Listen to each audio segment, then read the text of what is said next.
Once again, we take to the streets of California for one of the final road course races of the season.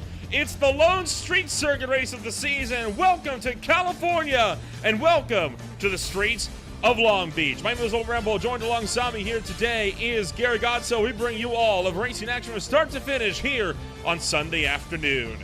Gary, it is, of course, race number 11, the PRS Grand Prix of Long Beach, here at the Long Beach Street Circuit, a racetrack that is known for being a meat grinder for race cars. Last time around here, 21 started the race, only 9 were able to finish. What will the attrition rate be today? We're going to find out in just a few minutes' time.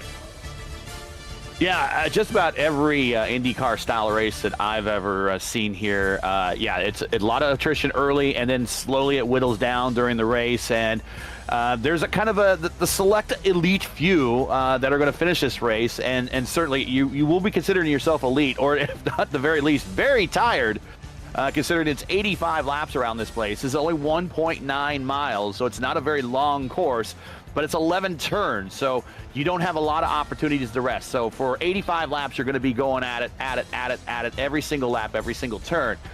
And again, we talked about these cars. They're boats. They don't like to go left or right. They just like to simply go left on ovals. That's their thing. But they're going to be in a workout today. And also, all the drivers are going to be in a workout to try to run down any last chance gasp at Mustanen before he might go into the sunset early this season by clinching the championship way before we even get to Indianapolis. If he wins this race and at Auto Club and scores maximum bonus points at both with no penalties, assuming, he will be finding himself with the championship well before the month of November. So Mustanen right now at the head of the field in a dangerous position to run away with this championship, and Cameron Dance, the defending champion, running out of time if the Orbit Drop Bear Motorsports #1 wants to close in ground as well. Ethan Hagen, Andrew Wood, still technically within the battle, but it's a bit of a loose fight, and let's be honest, fifth on down, not a factor in the championship fight anymore. This one will be down between Mustanen and Dance most likely in the final stages of the season, and right now, it's Mustanen's championship to lose. And he's in the catbird seat for this race. He is provisionally on the pole. Actually, qualifications are done, so he does have the pole, and Dance doing the best he can right there next to him. And we'll talk about the starting lineup here in a little bit. Ethan Hagen, again, it's like the starting lineup is mirroring kind of what we're seeing in these championship standings right now. Hagen, though, does have a lot of pace at this place. He led much of practice going into qualifying. So either Mustanen was sandbagging during practice and taking it very easy, or maybe Ethan has a little bit something extra in this race, and maybe we see a little bit of a jumble at the top. Several drivers still out there getting some last-minute practice in here to take a look at some of the picturesque views here of the California streets. This racetrack has it's had a bit of a rich racing history, right? IMSA still races here every year. Indycar comes out here every year. Formula Drift comes out here every year. And, of course, used to be one of several venues for Formula One racing here in the United States. Of course, several famous drives out here as well over the years, several infamous moments that Long Beach can live to, regarded as one of the crown jewels of street circuit racing. Yeah, CART and IndyCar visited the streets of Long Beach 41 times every year from '84 basically to today, minus the COVID year 2020. The series has really turned the race into a crown jewel level event and is a staple among the early season races every year. For an IndyCar driver, a career really isn't complete without A, an Indy 500 win, B, an IndyCar championship, and C, a win at Long Beach. That is how important this race is to an IndyCar driver. IndyCar has been using this current configuration that we're watching right now since about 2000. But as we're talking about in the pre-race show, my personal favorite circuit that they used to use was the config they used from '92 to '98. But it has been on the schedule for as long as just about anybody can remember. And you're right, before IndyCar was here, it was Formula One. So far, the championship set to be a good one here with lots of action still yet to go. So let's take a rundown of who's going to be starting where here this afternoon for racing action on the streets of Long Beach. It's going to be Mustanen starting at the top of the boards. He is alongside his main title rival, Cameron Dance, for Orbit Drop Bear Motorsports. Row number 2 on the grid, it's going to be Ethan Hagen for Team Watson Racing. He starts alongside Johnny Garrett, one of the independent runners. Row 3 on the grid, Sebastian Kidd for Team Watson Racing. He starts alongside the Vortex Sim Racing driver Marshall Stanley, running a grayed-out scheme, of course, losing his father shortly after the Mid-Ohio race just a week ago. Our thoughts are with him here this afternoon. Row 4 on the grid, it's Jan Hoffman. He starts alongside Andrew Wood for Powerslide Team Chimera. And then close out the top 10 as Vortex Sim Racer teammates Robert Grosser and Lucas LaVille. Back in row 6, we got Wilson and Giacometti. Back in row 7, we got VJO and Stumi. And row 8, we got Marcamini and Aiken. Row 9, Rodriguez and Shoemake. Row 10, the last car with time is Barkanau, and then God. He has no time back in row 10. And then finally, we have 3 other drivers, no time. Santos and Simmons and Mellis all alone back on row 12. Back 4 drivers that all did not put down times this afternoon. They are all starting this race from the rear of the grid. We will start our pace lap right before Takate turn for the left-hand turn up onto Pine Avenue here this afternoon. As there you see the ISA pace car just getting set to roll on out. Drivers will be going single file through the hairpin, and then we'll try to double up as best as they can immediately afterwards before we take to the green flag. Does Moosen jump or does he hold the start? That's the big question, because getting to turn one will be crucial if you can get through clean. I think you need to take advantage of winning the pole, and I think you need to take advantage of the chaos coming out of that last turn and everyone trying to get lined up. This first opportunity to go. 92 degrees Fahrenheit down to the racing surface, 77 in the air, 7 miles an hour of crosswind, but a lot of the buildings here in the way will be able to disrupt that wind and make it so effectively no wind down to the racetrack. 43% humidity, so prime conditions here in California. Yeah, that is pretty typical conditions here for an early season IndyCar race. So I don't think we're going to see a lot of tire degradation unless they really abuse them by trying to put down hot laps and try to run down the leaders or a position in front of them. So I suspect that once these tanks get light, the times will probably increase. Well, here we go. They are going to try to go double file through the hairpin here to try to keep it as doubled up as they can. Moosen is going to hold them here, giving the field a bit of a chance to catch up. Green flag's out. It's go for the PRS Grand Prix of Long Beach. Moosen with a good getaway right out of the hitch, already clear by 3. Headed down towards turn number 1 here this afternoon. Ethan trying to make a run to the inside. He just keeps it out of Cameron Dance. He wanted to outbrake him, but he just didn't quite have enough of those there. Through the fountain section, all single file. Giacometti going a little bit too high. One car's been turned. That's the number 80 of Rafael Rodriguez, and they're stacking them up at the tail end. Several cars being slowed to a stop, and some with damage. They're able to more or less gather it up, though, and now Moosen clear for the race lead still. Logan's still bouncing off the walls a little bit further on back. He's heavily damaged right now, but we had a huge stack up in the fountain. A big check up in the fountain earlier on as Logan Simmons does have a meatball flag. He will be forced into pit road here this afternoon. So unfortunate way for Simmons to kick off his bout here for the Long Beach Street Circuit, and his race will be brought to effectively a premature end. Steph Mills with the black flag as well. He will also have to come down pit road, and it's going to be Moosen leading the way at the end of lap number 1.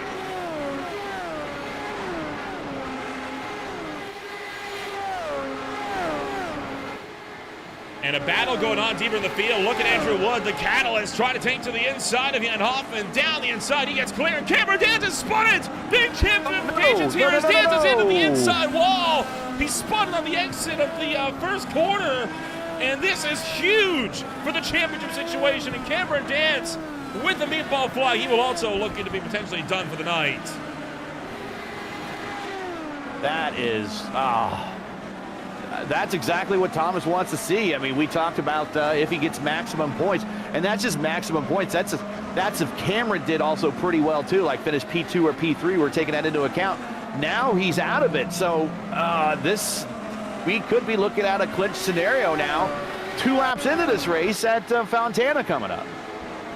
And wow, holy cow! Talk about overcooking the corner. Cameron Dance was nowhere near making that. Way too hot on in, right aboard Ethan Hagan, who just manages to avoid him on the right-hand side.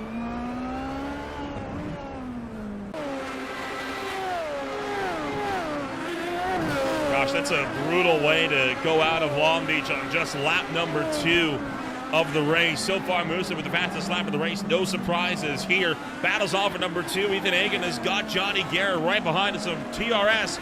And Johnny Garrett, the independent driver, both looking to go at him. Look at that as Hagan nearly gets into the outside wall. Pushing for all it's worth, but right now we're standing out to now a 3.2 second lead. And again, 3 laps into this thing, and unless something happens to Mustaine, and this is Long Beach. I have seen races here, IndyCar races before, in other leagues where, you know, the leader all of a sudden ran into an issue because he comes around a blind corner and there's a car sideways there and runs into him. So at this point, all he needs to do is just survive and hold on to this position for the next 80 laps, and this is almost a walk in the park for him right now. Now 4 laps in already, about 4 seconds clear from pulling his second lap on the rest of the field behind. No one's got an answer for him here. As this battle for number 2 remains hotly contested, it is the closest battle on the grid as of right now, as Logan Simmons is doing his best to try and keep this field at bay. You're right on board here with Johnny Garrett as he looks set to try and make an effort coming up and over the hill. Aiken catches the wall, and here goes Johnny Garrett looking for the left-hand side. Garrett on the outside, Ethan on the inside trying to defend. Oh, a little squirrely. He might have some damage. I don't know. Just trying to put down the power now. Marshall driving inspired today, looking for another position coming down the long backstretch into one of the few passing zones here. Going to ride on board with him through the hairpin here. This is going to show just how tight of a corner this really is, right all the way down into the first gear, locking up that right front just a touch, and there's not a lot of room to play around with. No, but look how they, when you turn that wheel, it's one fist over the other. I mean, that's how much you're turning this wheel here. That is a tight radius. It's the slowest corner in all of IndyCar racing. It's also one of the best places to snap a picture. And one of the easiest places to get a bottle of, right? I mean, even in the real world, how many times have we seen one car get spun sideways there, or even just overshoot the corner a little bit? Oh, holy cow! Stanley by Ethan this time. So Ethan made a bit of a mistake through the fountain area, and Ethan capitalized. Or Marshall capitalized. And Andrew Wood, the catalyst, is out of the race as he has clobbered the outside wall somewhere in the fountain section. So Ethan Hagan with an attack, he gets on through. Andrew Wood has had a problem, and he may have gotten involved with Lucas LaVille. Take a look.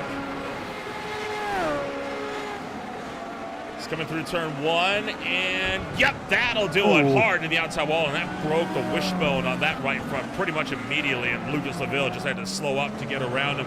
And right as we cut away, Sebastian Kinder, the Frenchman, made a big dive to the inside, headed into Firestone.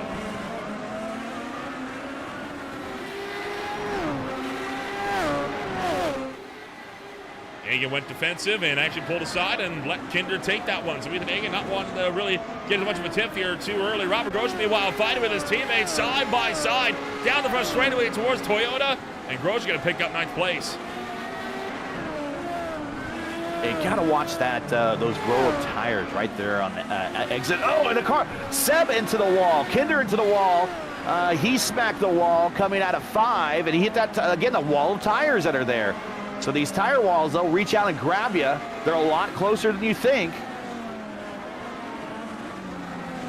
Looking like Kinder's been able to get away with that. He doesn't have a meatball flag. He might have some damage on the left-hand side. You kind of see the nose cone. It's scuffed a little bit, but otherwise, again, looking like he's managed to kind of get away with that. The car hasn't lost too much pace, so this should be doable for him to just gather it up. Take a breath, take a breather, reset, go at it again. Other battles on the racetrack, you've got Jamie Wilson going, trying to defend against VJO. You've got Grosjean, LaVille, and Giacometti that are in a 3-way fight. And further down the field, Aitken, Santos, and Dowd. Look at these guys. 3 cars for a 14th place going to the final corner. Santos is a run.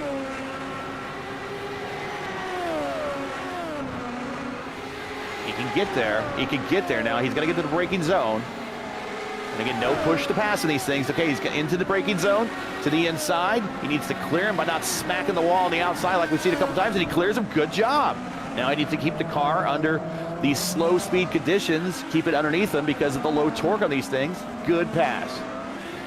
Stellar overtake there for the Screeching Moose Motorsports driver as he is going to clear down towards Tecate Turn and towards Pine Avenue. So Lucas Santos on the move. He was already up 7 spots in his race here. He's been looking for a good race for some time, right? He actually had one a couple weeks ago. So Santos looking like his spirits might be on the up and up now. Andrew Aitken, I think Aitken's lost some pace here because he's got pulling down pressure. And look at already, Santos pulling away by 1 second and only half a lap. Aitken has no pace in the VRX machine.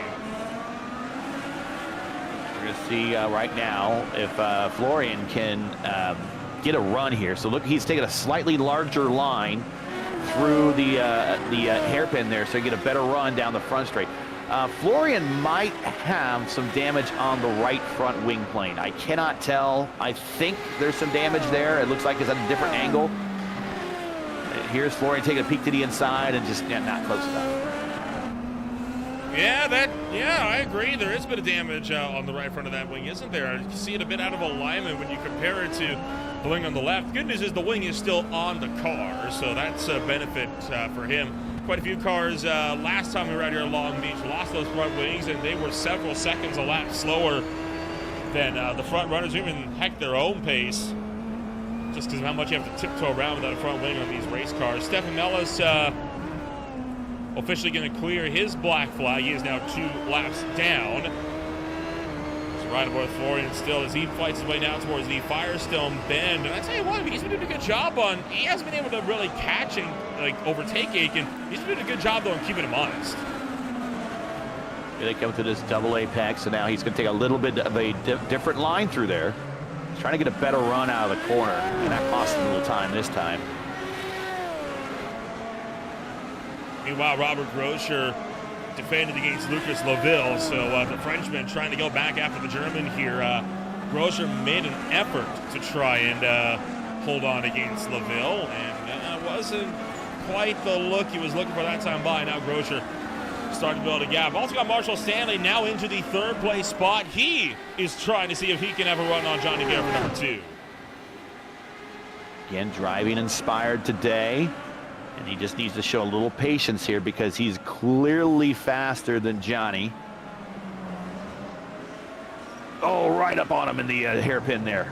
Right in the braking. Oh! No, everybody, watch out. Oh, boy. Keeps it out of the fence, keeps it out of the drivers, so he will recover and only drop back to the 5th place. And this comes seconds after Matthias Ezekiel Marcomini has a slide of his own, and the Van Marcomini has just gone around again. This is what happened seconds ago to Marcomini. This is going to be all by himself. Coming over the hill, just catches too much of the curb and lights up the back tires. Getting a little bit of the sausages there on the curb and upsets the underside of that car and lightens it up. And we've talked about this time and time again with these things on ovals, with the low end torque on these things. The wheel spin when you're trying to put the power down is pretty intense, a lot more intense than you would see on the IR18. So they have to make sure that car is not bouncing around when I want to apply all that power. That's what happened. Oh, Standing out to a 9-second lead, by the way. I heard a crunch, and Robert Groscher loses speed. I think Groscher's just caught the outside wall coming on to Seaside Way. And the number 2 of Lucas Laville going to dive down the inside. Groscher has found the wall. Don't think he's got too much damage, but it was enough to at least disrupt the momentum run. So he is going to have to pull it up and try it all over again. Marcomini is in the pit road. Yeah, at some point now you're an 1/8 of the way through this race. You're just like, let's just try to bring this thing home. We just, I'm saying it right now. At 11 laps in, the battle for the lead is over unless Mustanen drives into a mistake. But everyone else is in a position where, if they just even hold the position and make safe decisions, like hitting pit road, not speeding, not smacking walls, just driving a little bit more conservative, you could walk yourself very easily into a top 10 finish with the way the attrition is looking at in this race. Although we only have Wood is out, Dance is currently back on the racetrack, Simmons is out, and Barkenau is out. So only 3 cars out of the 23 that started. So we still got quite a few on the racetrack. Jan Hoffman attacking being attacked by Jamie Wilson as Wilson has made the move for the 6th place spot, and now Hoffman finds himself under fire from VJO behind. Although it does not look like there's going to be enough of a lunge to have a go at him in turn number 1. This is what happened to see Jamie Wilson break around Jan Hoffman. He just got a great run down Seaside Way towards the Firestone turn, made the look to the inside, and just broke a little bit later and sent him on through.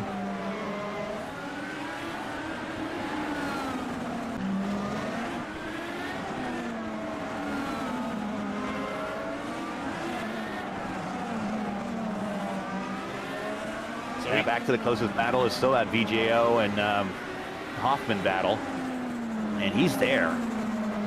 And don't want to force your way into a mistake, kind of what we saw a little bit with Stanley. And no kidding, he has been pretty on it so far here tonight. And there's the look as he's going to make that drive. Hopping with a bad run. Coming on a Seaside Way, and VJO is able to sweep through. Probably could have cleared across the nose, but decided, you know what, no, I'm going to hold a defensive line and keep Jan Hopper from going for a crossover on me.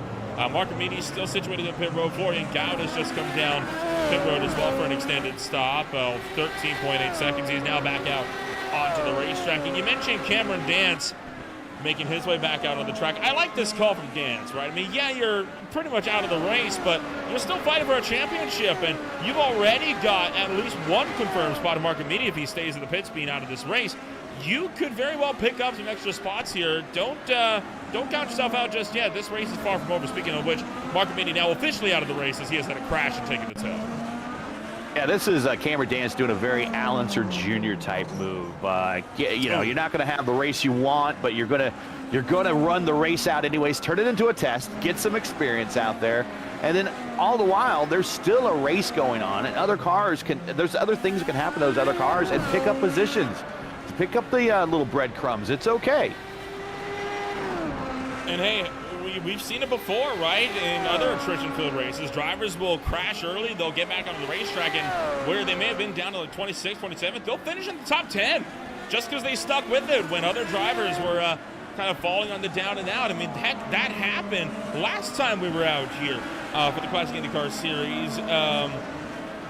I can't remember with who, but it was the 9th place finisher. He finished 5 laps down, but he crashed early on, stayed in it, finished 9th place at the end of the night because he was able to just pick up spots as drivers eliminated themselves one after another.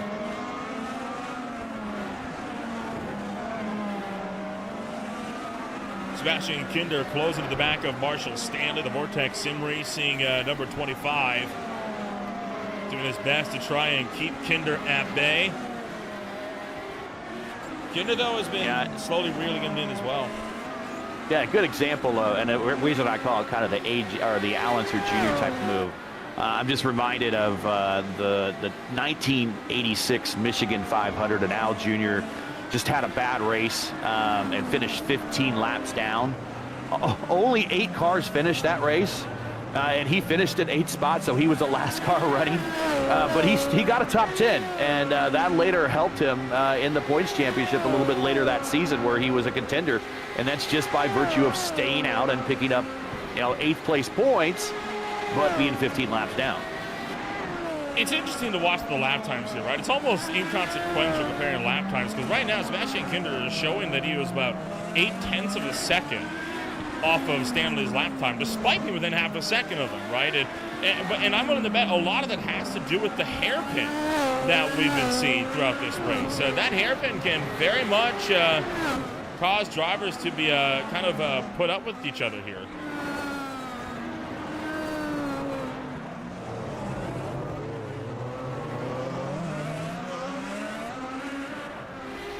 And now we have no close battles on the racetrack. Grosser is I think the closest battle that's under a second. Kinder's right there about under a second as well.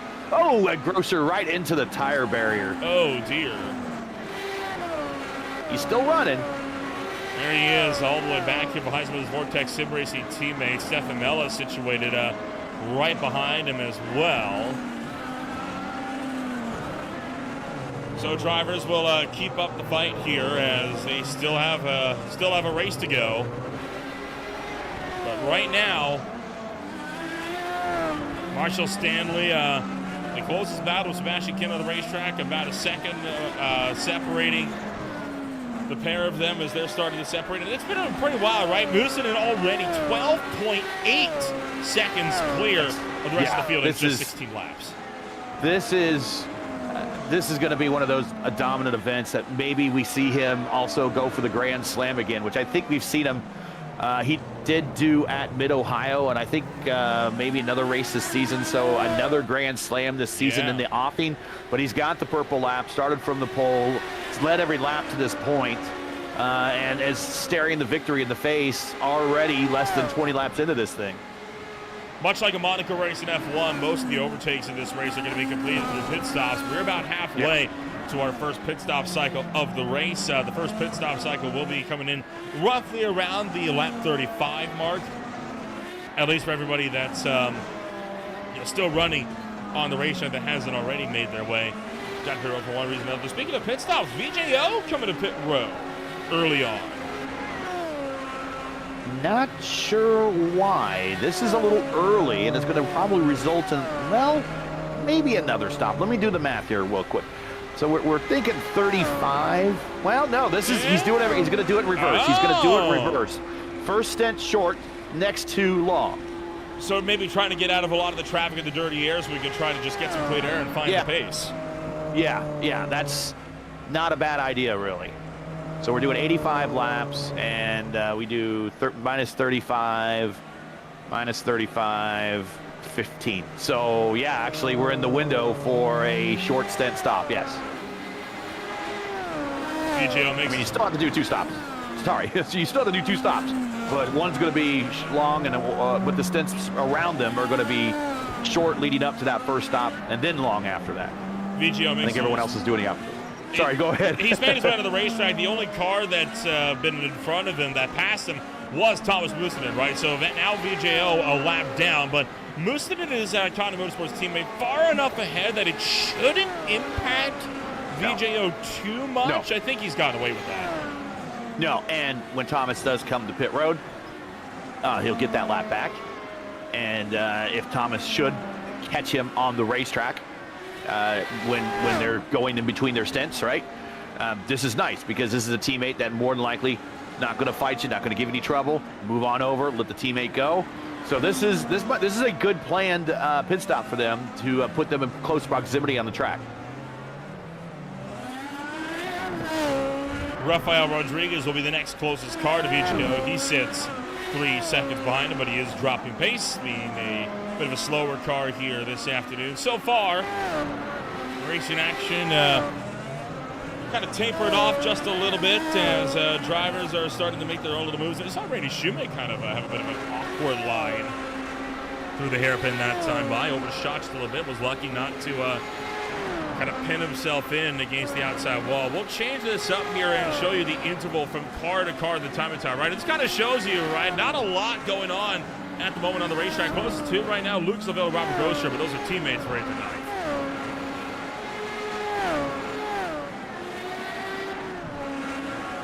Yeah, you're going to give each other a little extra room there on teammates.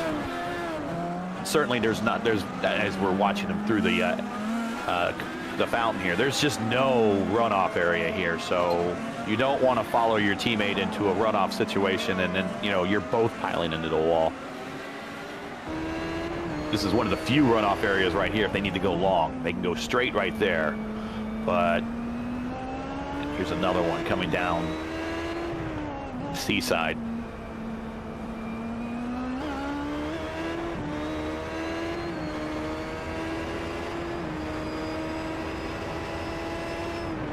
And Robert Grosser going to keep putting on the pressure to Lucas Laville. At what point, right, does Lucas Laville opt to pull over and just help facilitate the pass of Grosser, right? Because, I mean, these are two guys, they're not going to really go fight it out super hard in some of these corners that we've seen other drivers do here this afternoon.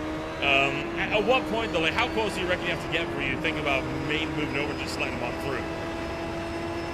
A lot closer than this right now. I mean, they're separated by 1.6, 1.7 seconds. So, I mean, I would want him right there on my attenuator, and then I'll just kind of move over and let him go. So there's quite a bit of space there right now. Bit of an update here. Johnny Garrett with a meatball flag. I'm not sure what for. I mean, that car looks relatively unharmed. I don't know what the problem is. Yeah, I'm riding on board with him, and you would think that maybe the steering would be out of alignment or something. He's got 5 laps to answer that, by the way, but his alignment looks pretty good, so I don't know what the damage is. He's coming to pit road right now. We're looking back on the replay, trying to see if we can figure out what happened, but I'm not seeing anything. Let's back this up a few more seconds. Maybe too deep into turn 1? Oh, yeah, that'll do it right there. That's it. Yeah. There's your problem. So probably something on the underside, maybe the floor of the car was dragging, something that we can't see from our usual angles. Oh, we got a battle on the racetrack. We got Egan and Stanley. Something happened that Stanley actually has recovered a couple of positions since that spin out coming off the hairpin we saw, and now he's made it up to Egan. Yes, sir. He's made it all the way back up to the Team Watson Racing Setups driver, and now Stanley wanted to try and find a way through to the second place spot. You're right on board with Stanley in his efforts to try and chase down that driver right in front of him. Mustonen able to hold on for the time being as Egan in a bit of a scrap here. Jamie Wilson, the catalyst, sorry, but Jamie Wilson has gone around for the Team Chimera car. We'll get back to that in a moment. We got a fight for second place here picking up. Big run down the straightaway, and he is faster. I think Egan is still damaged of some sort. He's just managed by virtue of cars having mistakes in front of him to get up to P2. And Stanley back up into P2 now very easily from that spin out coming off the hairpin. Yeah, he can pull to the side, let him on through. Lucas LaVille and Robert Groscher. Bit closer now, and I feel like at this point, if you're LaVille, right, you got to start considering maybe letting that teammate through. You don't want to be holding them up too much, or he might just go on out and attack you outright for position. So they're probably coordinating with each other, right, trying to see, is this something we need to do? And if it is, where's a good place to do it to make sure that we both lose as little time as possible in the swap? Likely down Seaside Way would be my guess. Yeah, there's a couple spots. They're in one right now. They're entering another one right now.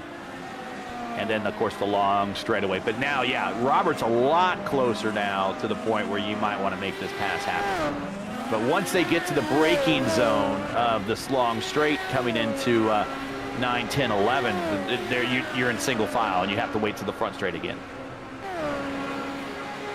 Marshall Stanley wanted to try to see if he can fend off against Ethan Egan, and he does. This is the look of what happened to Jamie Wilson about a lap and a half ago.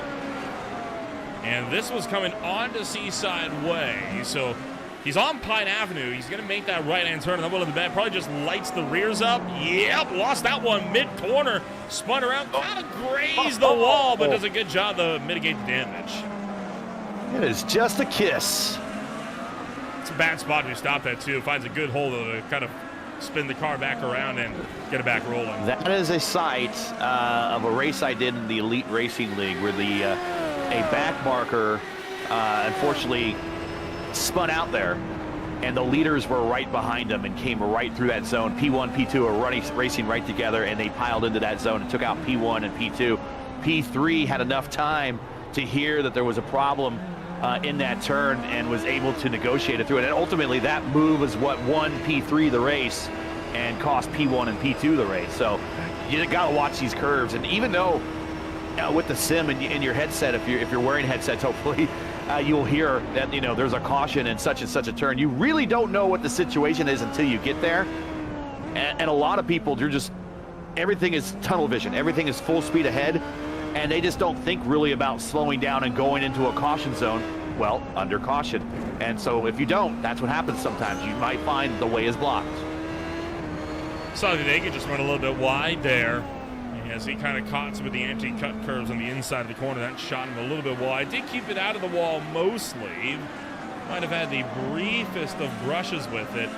This race, one of the final road course races of the season. In fact, the only other road course race we have is going to be in about a month on October 26th at the Sebring International Raceway with the old modified layout meant to replicate the St. Petersburg street circuit. And between that, 2 weeks, Auto Club Speedway, 400 miles, 200 laps around the 2-mile behemoth in Fontana, California, known to be the home of some of the most thrilling IndyCar races in history. Remember the last time they were there in 2015? Something about, what was that, over 100 lead changes throughout the course of the race? Yes, the infamous MAV TV 500. Yes, and if you have not checked that race out, really, truly one of the all-time greatest races. They were racing the older style DW12 still, so the intermediate car between this and the current IR18, or at least the IR18 body kit on DW12. But yeah, you must check out that race. Most of the sound effects of that race were the announcers going, whoa, You know, so everyone's making reactions. That's how close the racing was for 200 laps. And actually 250 laps. It's the same race, I think, where Ryan Briscoe, was it?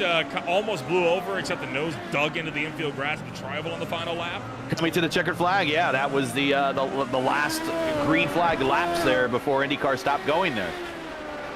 For obvious reasons, of course. It's a shame. It's a shame. It is. But we still get to have some of those great races here in iRacing, and no doubt that's going to be one of the all-time greats as well, right? Often known as the sister track to the Michigan International Speedway, where Classic IndyCar Series action ran last season. It's going to be a good night. I'm excited for that 400-miler. And then, of course, we'll be covering the back 2 hours of Pole Day on November 9th, and then we'll be covering the entirety of Bump Day qualifying on November 16th, and that'll gear us up for the 8th annual Butt Kicker Indianapolis 500 on November 23rd to close out the season. The championship will likely already be decided by the time we get there, just as it was last season, which means, hey, drivers don't have to worry about points, so it's going to be an all-out brawl as drivers are just going for last-minute glory. Well, if last year's race was any indication, and again, people should go watch that as well. That was a run, a last lap for the ages. Well, the whole month was incredible, right? Pole Day alone, we reset the speed record 4 separate times, 3 of those in the Fast 9 shootout. I mean, it was unlike anything we've ever seen. A 3-wide photo finish coming to the line with a back-to-back winner being Adam Blocker. I mean, you couldn't script an Indianapolis month like that if you tried. No, and there's never been a 3-wide finish ever for at least the Indy 500. It's been for the Freedom 100 a couple times, but never for the Indy 500. So that, in this case, in its own, makes that race extremely rare. You know, the Indy lights are officially out. Yes. For once, I mean, I'm gonna be honest here. The USF 2000, Indy Pro 2000, they've been out for how long? It's about time. I feel like bringing out the Indy Lights, this is several seasons overdue at this point. I was shocked it took them this long, but hey, it's here now. What do you think? Do you think like a one-off Freedom 100 might be in Classic IndyCar Series' cards for the On the Line as an exhibition event? 100%. The Freedom 100, there is a huge love among race fans, especially during the month of May in Indianapolis for the Freedom 100, because every single Freedom 100 race was right down to the bitter end, right down to the wire. If these new cars, the IL15 is what they call them, are going to race like that, this should be a great coming up a month of May, worth a lot of leagues that are doing it. I know the Elite Racing League has one planned. I know a couple other leagues have some planned. But also, there seems to be a good portion of the community have taken a liking to the IL15, and now they even have a top split race on Monday nights for the road portion for the official races, and then now they have a top split race for the oval portion on Tuesday nights. It doesn't matter what car it is, right? It doesn't matter how niche it is, even like the Porsche Mission R, right? Sooner or later, there's going to be a strength of field race, right? The community just bands together and puts on one of those races on a weekly basis. I mean, we see the Lotus 49 series do it, the Lotus 79s do it, Campbell GT does it, the sprint car, that is the Asphalt Sprint Car and Silver Crown series. Those are 2 very famous communities, right? They both put on those races on the regular. It doesn't matter what niche, what medium it is. There is a market for it somewhere. Just got to go out and find it. Yeah, and not to shill my channel, but we do carry the Monday night Indy Ovals or Indy Open, which is the road course or road course based side of things, an open setup, and then on Tuesday nights we cover the Indy Oval side of things, and now we also have the top split races for Indy Next Road and Indy Next Oval on Monday and Tuesday nights as well. So there's like a double header built in every Monday and Tuesday night for open wheel style open racing and open wheel style oval racing. We want to talk about potential double headers. I mean, we got a lot coming up here on Green Flag TV here in the month of October as well. There's plenty of racing action coming on up. New leagues to the fold. The Zero Torque Racing League kicks off their racing action next Friday at Daytona International Speedway.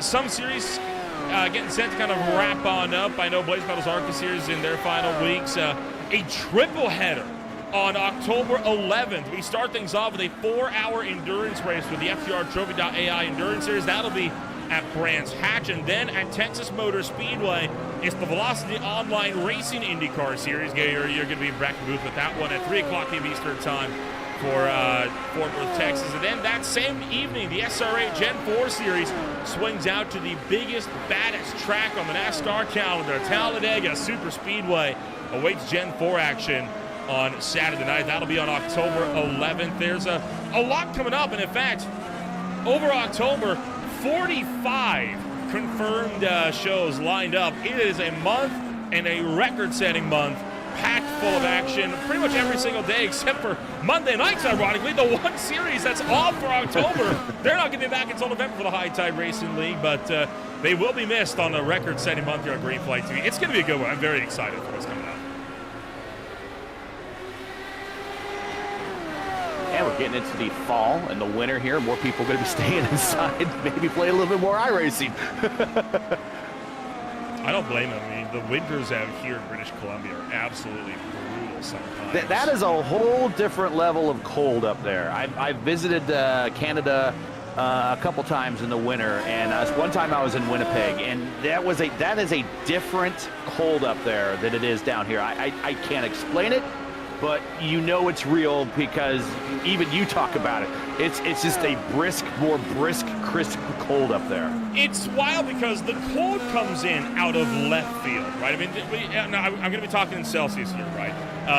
Earlier on this past winter, we had temperatures that were initially, they're about 3 above, 4 above 0. All of a sudden, overnight, it dropped to minus 20. For a low, minus 20 degrees Celsius. That's minus 4 degrees Fahrenheit. I mean, talk about frigid. And it came out of nowhere. Within hours that settled in. And we're all like, where did this come from? And of course, all the snow that followed that you could ever want in a winter month.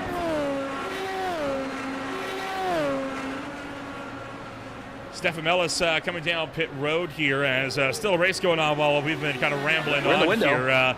Yeah, we are in the window, right? I mean, we talked about 35 laps is anticipated to be the mark. Coming in a bit earlier from Mellis at 32 laps on the tires. Maybe looking to cut a couple of stints out to get on fresh rubber a bit more often. Well, it's a long stop, though, right? 20 seconds going on now. I think Mellis has some damage. Yeah, that's some damage. You've also got this battle here started to pick up. This is going to be Andrew Aitken and VJO. Look how much VJO's been running Aitken down. Remember, VJO off cycle on the pit strategy. So he is, for the first time, being caught back up in slower traffic now that he has been slowly creeping up on the field. Easy position there. Easy position there as Aitken comes to pit road. But that's what VJO wanted to see. That's easy passes.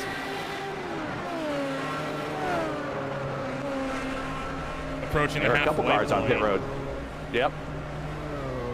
A few cars on pit road, but most of them are as a result of damage from earlier on in the race. 23 cars took to the green flag. Right now, you've got 18 still left circling on the racetrack, with one in the box being Andrew Aitken as of right now. Cars that are out of the race, Stefan Mellis as of 5 laps to go. He is still sitting here about a minute and a half later. Andrew Wood, 27 laps down. Logan Simmons, 30 laps down. Barnicow and Matthias Marcamini, 31 and 35 laps down. Robert Grosjean been losing time back to Jamie Wilson as well here. And look at Jamie Wilson all of a sudden pressuring the Vortex Sim Racing number 33, or number 99, sorry. Yeah, Jamie racing as the lone lone hope for his team, as Andrew had some problems a little bit earlier.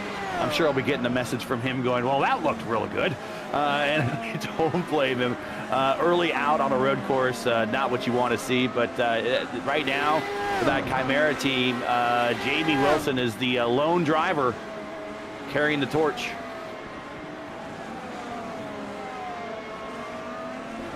Jimmy Wilson up 3 for he started this race, and Stefan Mellis actually making his way back out onto the racetrack after spending a minute and 46 seconds in pit road, just pulling off to the side, trying to let some of this lead lap traffic through. You know, it's a tough break for Matt. That's right. He's now 6 laps down, and he is still hope. Oh, boy, you saw Cameron Dance catch quite a tank slapper coming out of the corner there. Lucky that he got around the Giacometti's in the pit road. Cameron must be feeling pretty comfortable with that car after getting repairs done. So you can throw it around a little bit. It looks like it's tracking straight. Doesn't have any steering offset.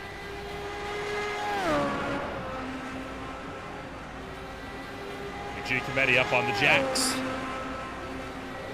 He's still nursing a large dent on the right side pod. Yeah. 10.8 seconds in the box for Andrea Giacometti as he makes his way back out onto the racetrack. And then, of course, you still have Robert Grosser and crew. Still trying to get involved in his little scrap with Jimmy Wilson. Up front, you got Lucas LaVille still kind of applying some light pressure to Hoffman, but not really. It's hovering about a second between the two.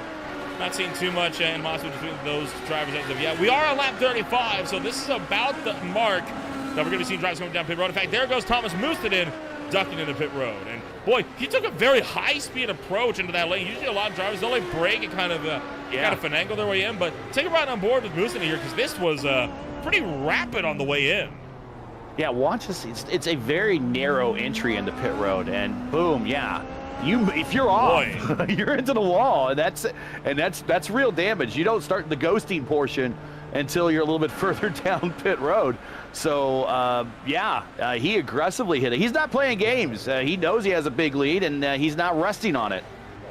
Played with fire a little bit there from Mooston, and he kind of can afford to, though, right? He's got nobody around him, so it's not like he's going to disrupt anybody if he screws it up. Marshall Stanley now down pit road as well. And he is going to bring Sebastian Kinder in as well. So we got a host of drivers now making their way into the box.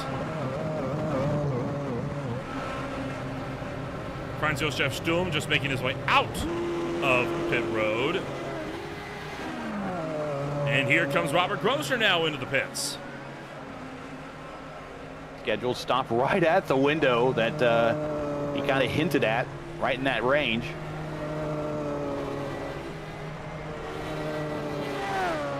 Well, so far, so good.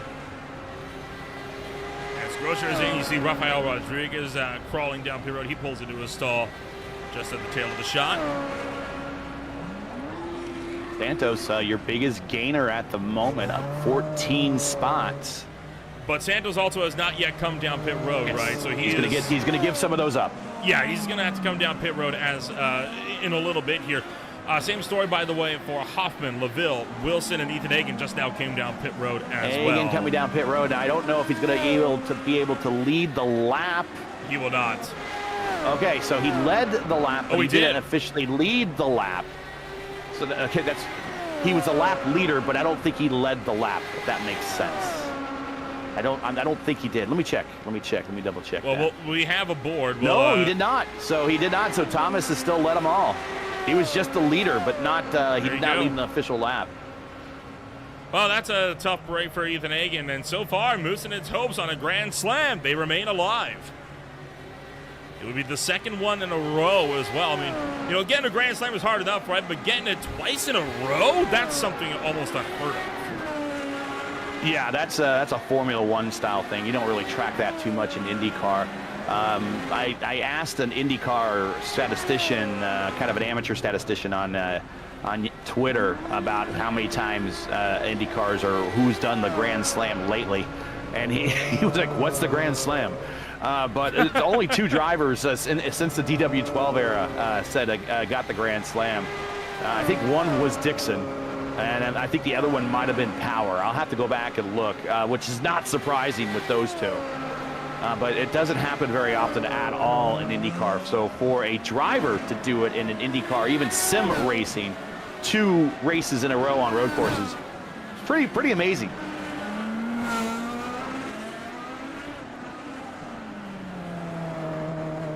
So now here's my question. At what point, and this is actually something I'm genuinely curious, when's the last time an IndyCar driver has completed the Grand Slam back-to-back? Because Oh, wow. That'd be a stat in of itself. I'd have to dig that one up. That's literally no time recently. No time recently. You dig it deep into the record books for that one. Right. Keep in mind, though, that the road course racing in IndyCar has really only become a thing since like the mid 60s. Before that, it was exclusively ovals. So you can get the Grand Slam on an oval. It's very hard. I almost did it in an official race one time. I would have got the Grand Slam if I would have had the fastest lap. But the thing is, I led the entire race, and I had anyone to draft off the whole time. So I got the pole, won the race, led every single lap, but I didn't get the fastest lap because I wasn't able to get a draft to really help that number at all. But you can get on the oval too.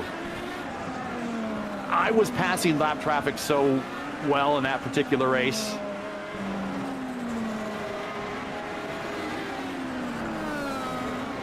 It was an official IR18 official at Kentucky. I was just, for whatever reason, hooked up in a fixed series race, and I was just hooked up, but it was flying. Well, we are now about to be working lap number 40 here in just a little while, right? Pretty quickly running down the halfway point. Got a battle starting to pick up. Johnny Garrett has been trying to attack Robert Grosser, but Grosser... Oh, and they're in front of the leader, right in front of the leader. Yeah, well, and here's the thing. Grosser right now, he is on 15-lap fresh tires, but Grosser's tires are not yet up to scratch here. Here comes Johnny Garrett, the big run. He's going to make the look to the left-hand side, trying to attack him in the Toyota. Close. Holy cow, the wheels nearly come together. Johnny Garrett pulls off the pass of the Toyota, but oh, my word. Talk about cutting it close. Right on board with Robert Grosser. Then we'll look from the outside, and you'll see just how close both cars came to catching flight down the front straightaway. Really kind of reminds me how they interlocked wheels, how Raul Boisel and Robbie Gordon interlocked wheels going down the front straight in the Indy 5. Look at that. And just, they are lucky that Netco decided not to take over there either. The gods forgave them really easily. The gods are forgiving today. Take another look at this one here as, again, drivers getting, we're talking slimmest of margins. And, look right here. We're going to slow this down. This is now, look at that. One car breaks a little bit out of line than the other one is expecting. Both cars are catching air and going into the wall. That was Robert might want that one. He might want that one saved for like a screenshot or a future thumbnail for future seasons. No kidding. Holy cow. What a move for Johnny Garrett to pull that off. Thomas Busenden is now lap. Robert Grosser has dropped back 2.6 seconds from Johnny Garrett. I'm sure he's not complaining about having some distance between the two. I think his heart might be going a little bit after that one.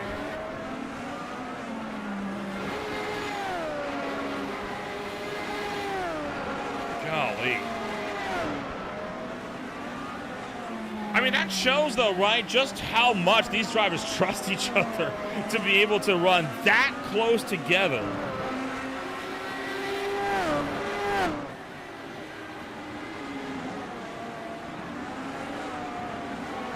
Whew.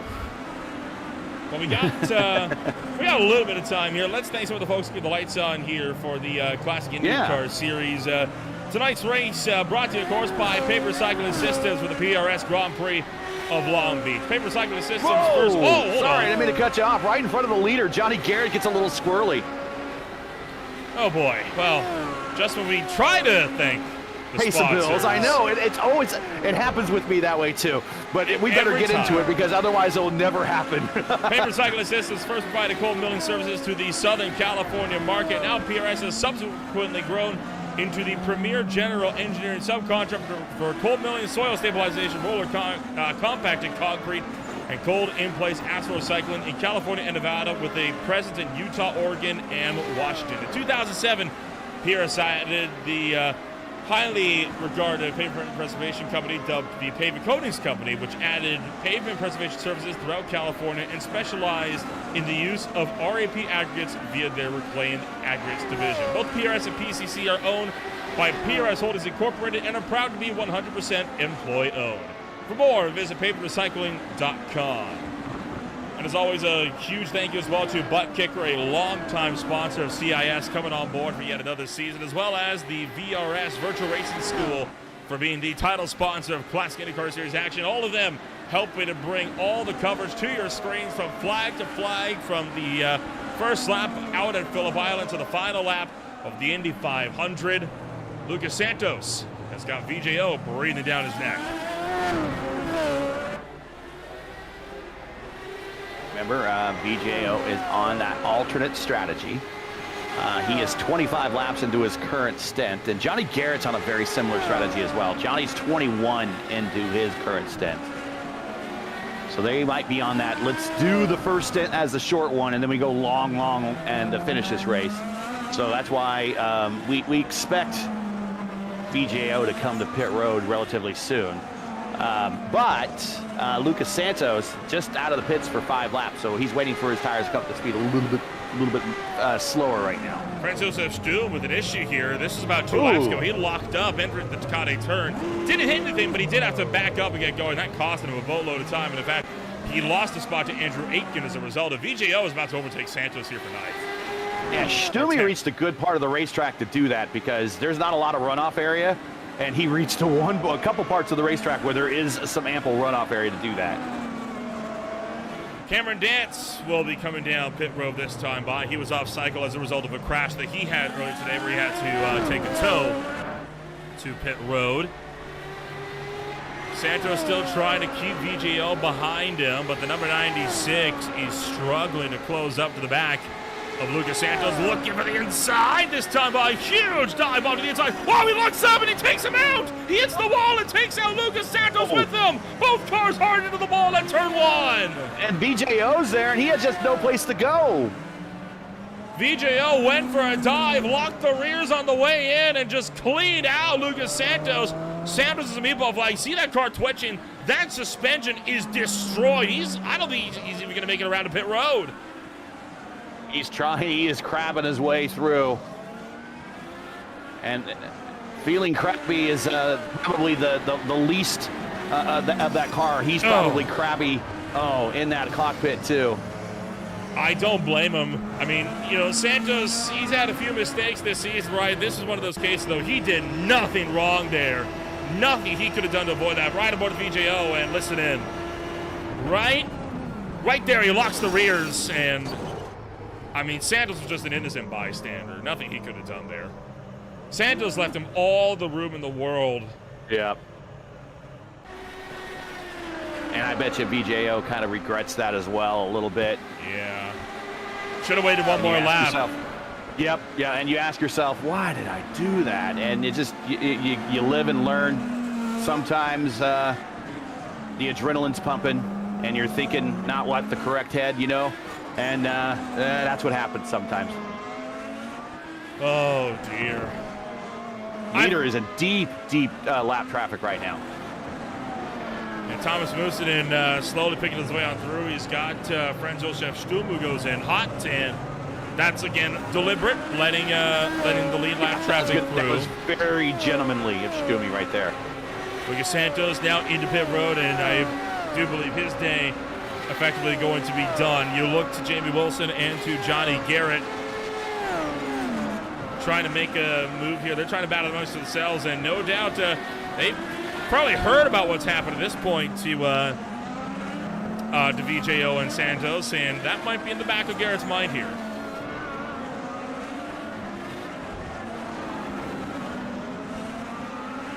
Johnny Garrett, another driver that's off cycle in strategy, is 24 laps into that stint. Now the only car on that strategy. Trying to see if he's got a run going here. We do have 40 laps to go. It'll be 39 this next time by. Down to just 6 cars on the lead lap. You've also got LaVille and Hoffman that's within about half a second now, but this fight here, definitely the one to watch because these two drivers are not teammates, unlike the two up the road.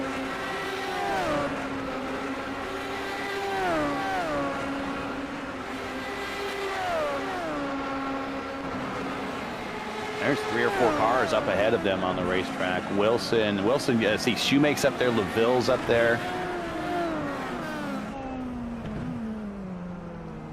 And kind of getting caught up with a lot of traffic there. Randy Shoemake pulls to the side. Yep. Lets the battle through. That's a narrow spot to go and try to find a place to hide right there, but he pulled it off. Good on him. I mean, again, this goes back to the experience that this field has, right? A lot of these drivers have been racing together for the better part of a decade at this point. So you would hope by now that they've kind of figured out what each other's tendencies are. Yeah, that is for sure. But on a racetrack like this, where you don't have a lot of runoff areas and what I like to call places to hide, right? When you got a leader coming behind you and you just want to get out of the way and hide, let them go on by. Like right here, we're watching a car come on the pit road. That's VJO. But like through the hairpin area, that's not a good place to hide. Kind of in the area outside of the fountain is a very good place to hide. But if you could pull it off, I mean, the guys know and anticipate your actions in front of you, or if you get on the horn and say, hey, I'm just going to slow down to the inside, go around me, I'm giving you warning. I mean, that's some good playmanship right there.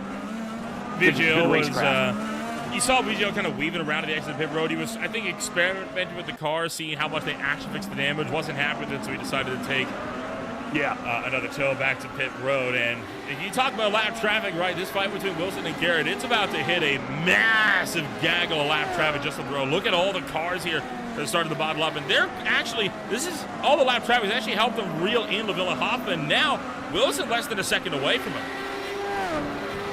Aiken's going to get out of the way, and so that opens up now for LaVille and Hoffman. Johnny Garrett being blocked off by his former AeroX teammate there. Remember, Johnny Garrett left the AeroX outfit earlier this season, and boy, Andrew Aiken kind of giving him the business there a little bit. No favors given. No, sir. Well, that has broken up this fight quite heavily because Johnny Garrett was up to 0.3 of a second of Jamie Wilson. Not anymore, and I think he's just caught the wall as well. Maybe he kept it out of it. I don't see any damage on the car. He doesn't have a meatball or anything.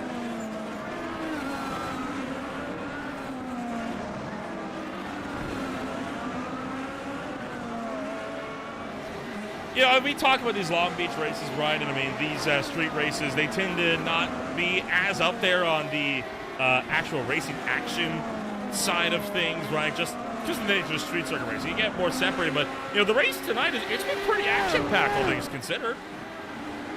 Definitely, mid-pack has been great. Anything for the lead? Sorry, Thomas, you ruined it for us, buddy. But but the mid-pack has been great.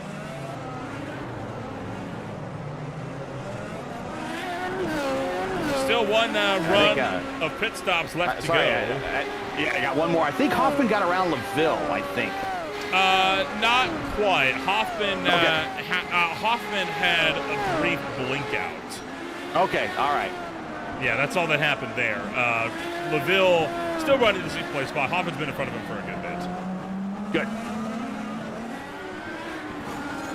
And Johnny Garrett, slowly but surely, he's been running down Jimmy Wilson all over again. Oh, he catches that's how he definitely caught the wall there. But, hold on! That's too much curving on the back end. And just as I was saying, you know, he's caught him a bit more. He loses it again. But, you know, that shows, right, even on low tires, Johnny Garrett's got the pace to run these guys down. He just has to get some actual clean air to work with him for once. It's looking to come to pit road in about 7 laps or so. So those tires are pretty well worn at this point. He's on a light tank. That's what's really helping him out right now.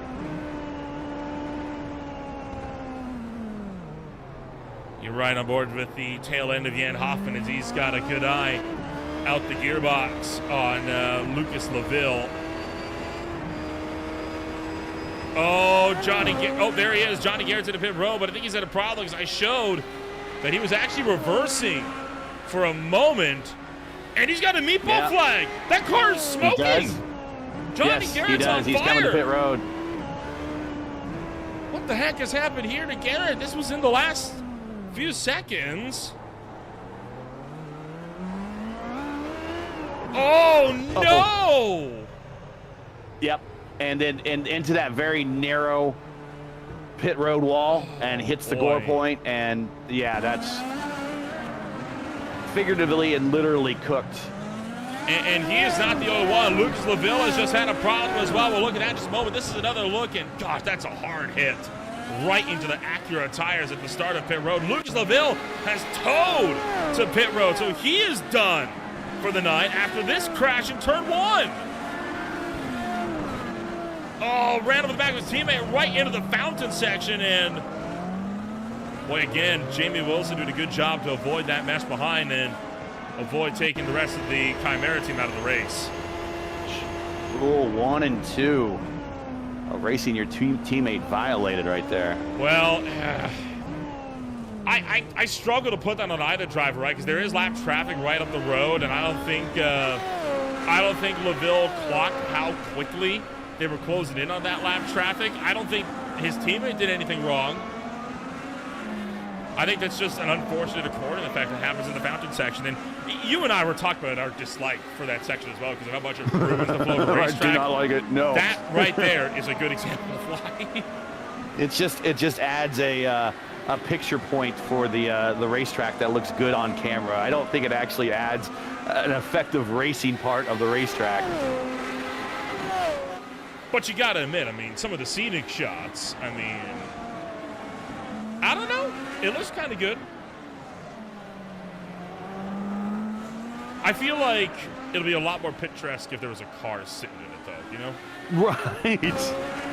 I am still waiting for the day for us to send a car into the fountain section park. We actually almost had that last year, actually, in the VSCA race, because VSCA, they also have a 1 hour, 40-minute sprint race here every single season. They nearly had a GT3 car go flying to the fountain section. On lap number 1, one of the digital chicane Ferraris actually got turned, entered the fountain section, went side on directly into the wall, lifted all 4 wheels off the ground, nearly went up and over the fence, but unfortunately, he did keep it in the grounds, but it did come close. It is possible. One day we'll get it. The odds say well, it's like, you know, it's like that other joke about at Monaco. One of these days, a car is going to end up in the bay, right? I mean, heck, that happened back in the 50s. Yeah, and 60s, it has happened, so. But you know, more modern era. We're surprised it hasn't happened then. But yeah, one of these days there will be a car in the fountain for real.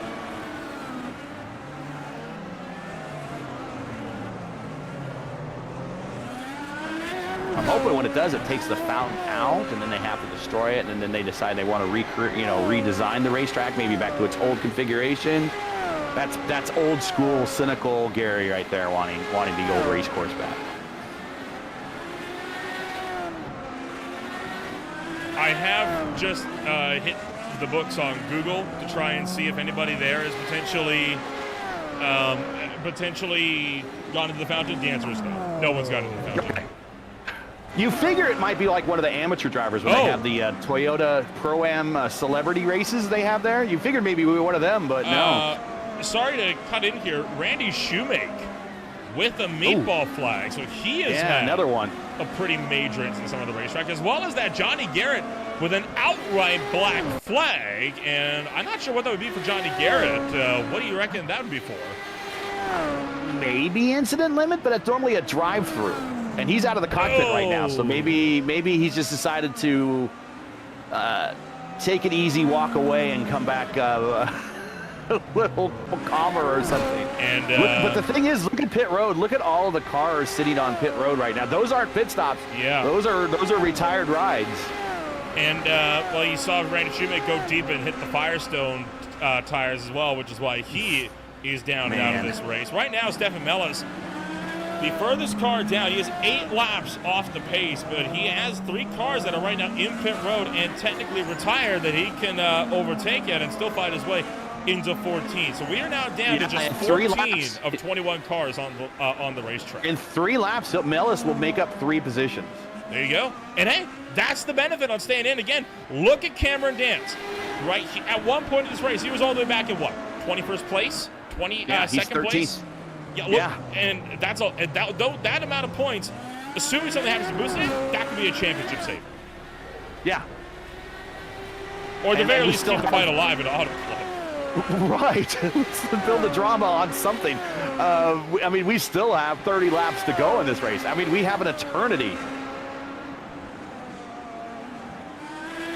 We have so much time left in this race, Nolan, that I can tell you that Gilles de Ferran has the track record here with a time of 51.2932 seconds.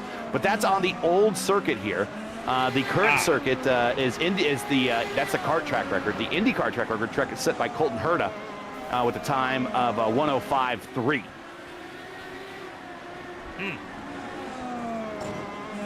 Of course, Colton is off to greener pastures, or he thinks greener pastures. Did he get an F1 ride recently? Or am I... Formula 2. Okay. Oh, okay. He's going to be a test driver. He's going to be a test driver. Gotcha. Yeah. Okay. Yeah. But he needs a certain number of points and sessions to be included in those sessions to get points for a super license, so then he can be eligible for a Formula 1 ride. And you don't get enough super license points in IndyCar by itself, which is a bit of a crime. I think you should. I agree. I mean, but the FIA doesn't think so. I mean, these cars are faster than Formula 2 cars, aren't they? Yeah. I figured. We're right up there. Yeah. Or at least they're comparable on a road course, but... IndyCar is for sure heavier. IndyCar does not get enough respect on the international stage, if you ask me. Not since the split. Before the split, they were on par. There you go. But since the split, they're looked at like whatever. I thought winning the IndyCar championship did give enough super license points to get a super license, or did they change that in the last few years? Well, Colton's never won the IndyCar championship. Fair enough. Yeah. Now, unless Alex Palou wants to donate, I don't think he can donate points. No. Right now, he's going to be controlling that championship here for the foreseeable future. Jimmy Wilson still trying to run down Jan Hoffman as well in the battle for 5th and 6th on the racetrack. And all of this with drivers still yet to go and what little fights there are on the racetrack. And, well, you look at the last few laps, and I mean, heck, even this lap, Jimmy Wilson's closing quite significantly. He gained 4/10 the last lap by, this lap by. How about 2 more?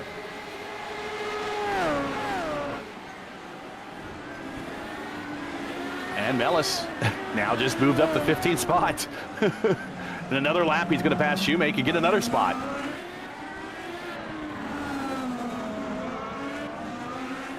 You see the sector differences there, right? 1/4 of a second gain in just sector 1 of this racetrack alone. Jamie Wilson is hauling right now, trying to battle his way up to fight for 5th place here against Jan Hoffman, and he has got to run.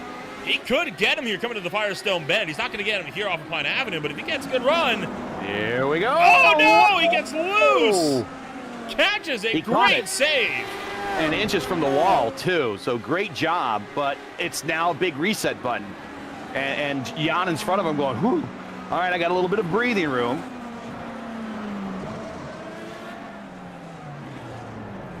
A little bit of breathing room to work with, indeed. If I'm Jimmy Wilson, I might be considering an undercut. You can go the distance from here. Sure can, and it doesn't hurt to go to pit road if you want to. Well, racing action continues on here this afternoon. We're going to take ourselves to a quick step back. You won't miss a second. We'll go side by side on Green Flag TV. Stay with us. We'll be back with more on Classic IndyCar Series action in a moment.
Racing isn't easy, but experiencing it is. iRacing puts you in the driver's seat with the industry's leading sim racing game.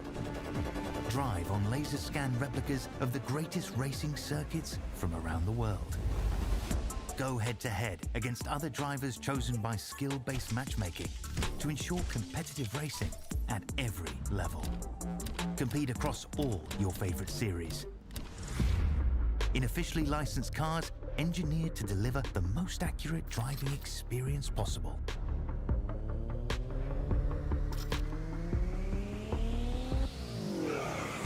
Join a race or host your own with players from across the globe. Race against the computer or in a league with friends. Feel the thrill behind the wheel. Visit iRacing.com.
Welcome back to Green Flag TV, where racing action continues on with under 25 laps to go here from the PRS Grand Prix at Long Beach. My name is Little Rebel alongside Gary Godso. We bring you all the racing action from start to finish here on Sunday afternoon for round 11 of the PRS Classic IndyCar Series in 2025. Final round of green flag stops kicking off here. We saw Johnny Garrett coming down pit road. Jen Hoffman now coming down to pit road as well here. So, well, we're about to see that pit strategy kick off here. We'll see who ends up where, Gary. We only got 3 cars left on the lead lap right now. This is going to be one of those races where it's a race for best in class. And behind Mustan and Stanley's right now in second and having a very inspired day and rightfully so. Egan, I think, is nursing a damaged car that he picked up very early on, and is doing a real good job of just keeping it between the lines and keeping it between the concrete. He's in third, Kinder fourth, Grosser in fifth. Grosser looking at a good top 5 today if he can bring it home over the next 20 laps or so. That's going to be a great finish for him. And we were looking at the battle between Jamie Wilson and Jen Hoffman, right? They were right within 0.3 of a second of each other, but that has not been the case. After out of pit road, Jamie Wilson has lost almost 4 seconds back to Hoffman as a result of that. Hoffman was only 1 second less on the pit, so fresh tires have not been the friend of drivers here this afternoon. It seems like the longer you go on the tires, the faster you seem to be. Yep. Lighter tanks and not a lot of degradation going on. I see Giacometti currently down pit road for his final stop of the afternoon. And right now, no battles to speak of on the racetrack. Jan Hoffman and Jamie Wilson, 3.6 apart, and not likely a battle. That will be closing in over the next several laps or so. 19 laps will be the distance at the line.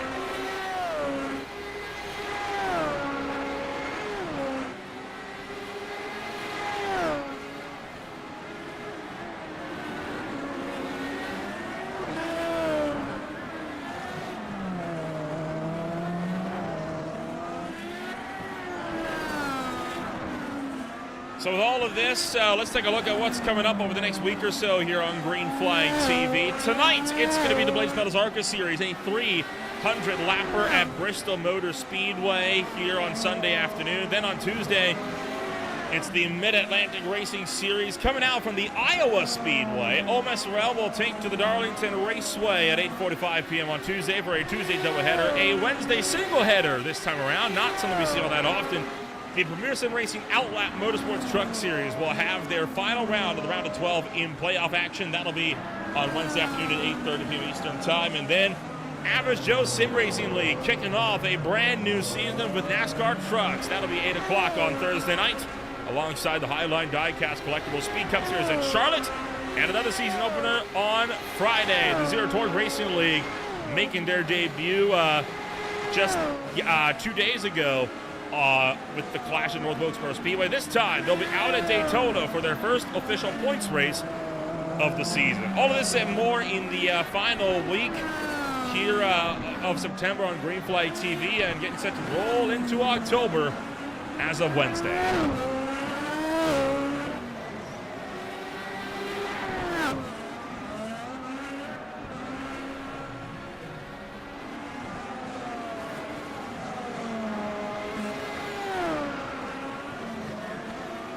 Moosonin still leading the way, 47 seconds clearing, just like a Mid-Ohio, already down to only 3 cars on the lead lap. Stefan Mellis has had a problem. He has a meatball flag. No. And it looks like he was another, what happened here? Going in the 1. Probably just overcooked it, if I had to bet. Yeah, too hot, back end, right into the wall, that'll do it. Well, and that ends what was a valiant effort from Stephen Mellis to remain on the racetrack, and, well, he'll end his day quietly on the hauler. And it was another 5 laps away from getting another position.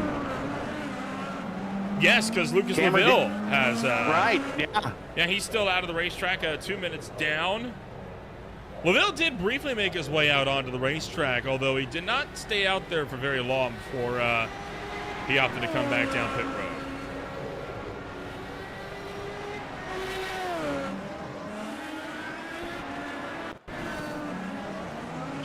LaVille was driving a bit slow, and I'm wondering if this was something or... Well, this is the last recorded... Oh, never mind. Nope. Okay, I see it. He did come down pit road on his lap 57, so about 6-7 laps ago at this point. Dance is up to 13th now. He's actually 2 laps behind Rafi Rodriguez and Aiken and Stum. So if Stumi, Aiken, or Rafi have a problem here, he's knocking on the door of a top 10. Sure is. A lot of drivers potentially here could go into the top 10. There is Franz Josef Stum. He is just making his way out of pit road, having just come down.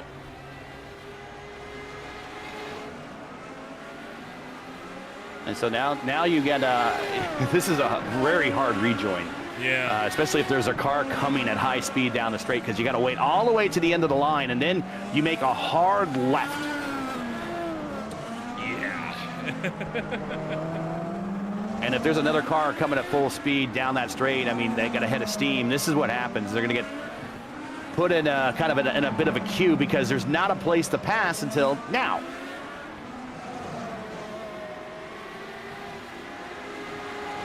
So he did a good job. Get out of the way. He is, and he's only 4.8 seconds behind the driver. Oh, Rafael Rodriguez has had an issue. That is, I believe, at turn one. It is. Turn 1. And he's just waiting so he can rejoin. He's waiting for traffic to go by, which is very, very gentlemanly of him. Thomas Businen is coming down here for his final stop. This is on board with Rodriguez, and what he saw... The car didn't want to turn. That's what he saw. It's like, well, you know what? Okay, he backed it up. Okay. He took the wise move, though, right? He went straight on. He could have tried to turn, but if he did, he likely would have gone into the tire barrier. So, yeah, he lost a lot of time, but he's probably saved a lot of damage on the car and kept himself in the race. Yeah, that's exactly. It was more of a drive to survive. Mustanek coming off pit road, and he's rejoining a bunch of traffic as well. So he makes it back on. That's the most dangerous part of that last pit stop.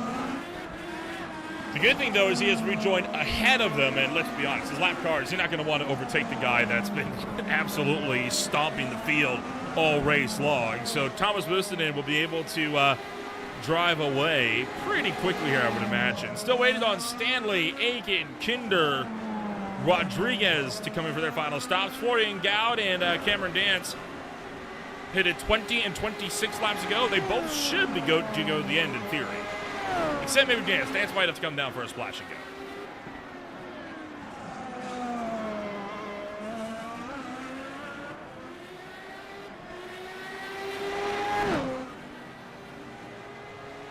So the career wins leaders here, since we got a little time here, not much happened on the racetrack. In IndyCar history, Alliser Jr. is really the undisputed king of the beach here. He has 6 wins, including 4 in a row from 88 to 91. And would have had 5 in a row if Danny Sullivan didn't boot him out of the race late in the 92 race. The next closest on the wins list are Paul Tracy and Mario Andretti with 4, but I'm counting one of Mario's wins as a 1 in the Formula 1 race. And that was in 1977. So your defending winner here is Kyle Kirkwood. He's won 2 races here. The last out of the last 10 IndyCar races that have been here, 8 different winners have come from those races. Dixon, Rossi, and Kirkwood are the only ones that have been able to repeat over that time frame. Several drivers have received their first wins here on Long Beach, including Michael Andretti, Paul Tracy, Juan Montoya, Mike Conway, there's a name you don't hear very often, Takuma Sato, and Kyle Kirkwood.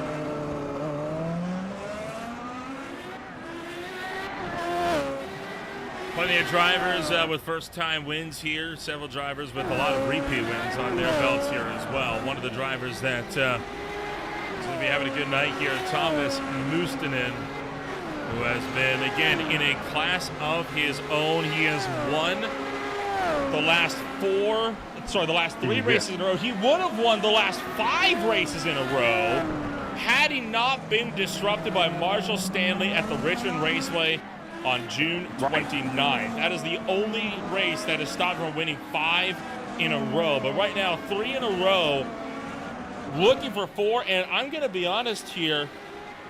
There is only, on all of Green Flag TV, there's only one single time where we have had any driver go for longer than 3 races in a row on wins.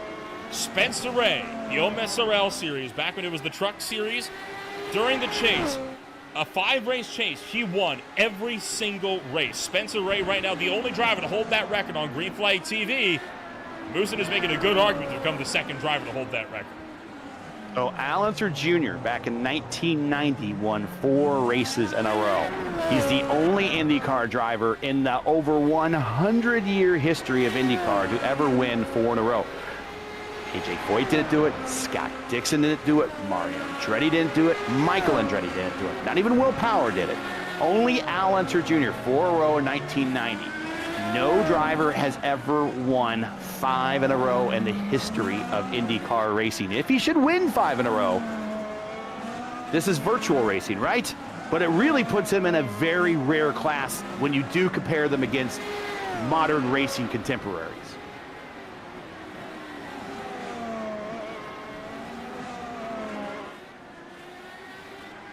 Keep in mind, 1990 IndyCar, the high-strung engines, very fragile cars, anything could happen to win 4 in a row. Nowadays, Indy cars are much more reliable. The engines don't blow up. And even in this case, this is a sim. We don't have to worry about engine failures. We might have to worry about mechanicals with our computer or a wheel or something like that.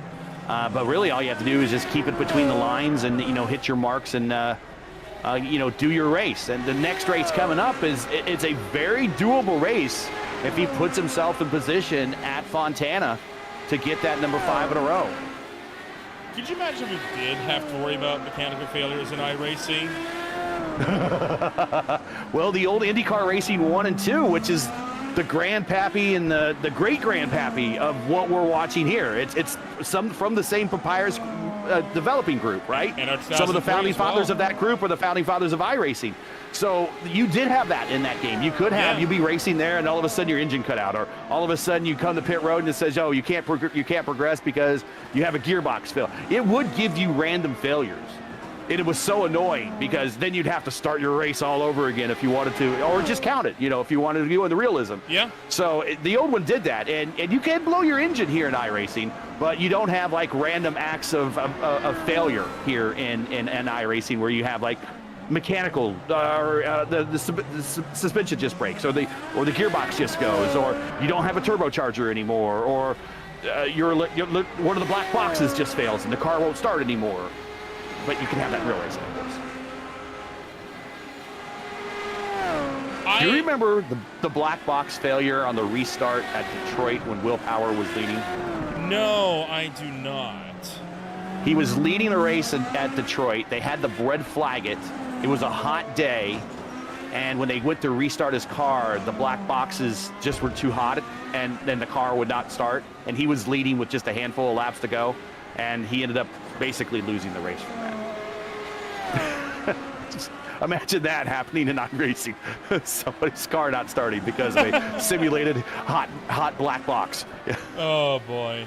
I tell you what, I feel like if iRacing were to implement that update, it would be simultaneously one of the most hotly anticipated updates in iRacing history, and one of the most controversial as well. The amount of rabbling on the subreddits would be immense. I wouldn't be opposed to it, right? And this is coming as a non-racer. I would not be opposed to that.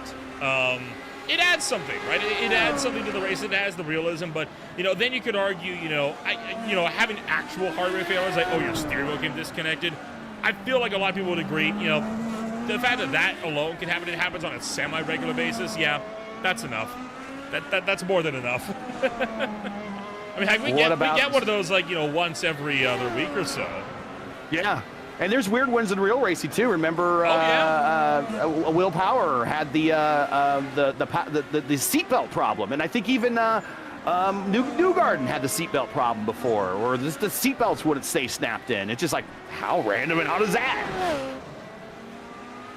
It's one of those things where you can try to prepare for every scenario, but you're never going to be able to prepare for everything because the one thing you haven't prepared for is what's going to happen every single time. It's like Murphy's Law. Yeah, you could try, and normally back in the day, Penske was the king of being just prepared for every scenario, but yeah, there is that Murphy's Law scenario that if it could happen and go wrong, it will, and then you're not going to have that one part or one piece to piece the car back together or whatever. Yeah. All you got to do is the best of what you make of it. Just like when you find that there's a Lego piece missing, well, it's being buried in the middle of a wall. I can throw a different color piece in there, and it'll do the job just fine. No one's going to notice it, except you. You'll notice it, and then it'll bug you for the rest of your days.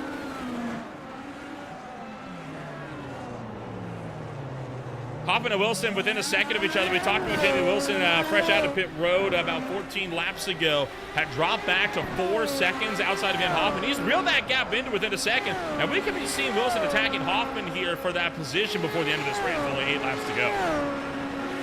2 cars left on the lead lap. And Stanley, to be honest, is not that far ahead of Mustanen. He is only 11 seconds ahead of Mustanen. Here's Marshall Stanley. He is just now entering turn number 1, and Mustanen is already on the front straightaway. Now, does Mustanen want to show total domination with 7 laps to go? I don't know if he's going to catch him with 7 laps to go. Probably not. Or does if he gets there, does he show mercy? It's just like, okay, I'll let you be the one car to finish on the lead lap. I wouldn't. How many drivers can boast that they've lapped the entire field on the road course in 85 laps? Not a lot. Not a lot of people can do that. No.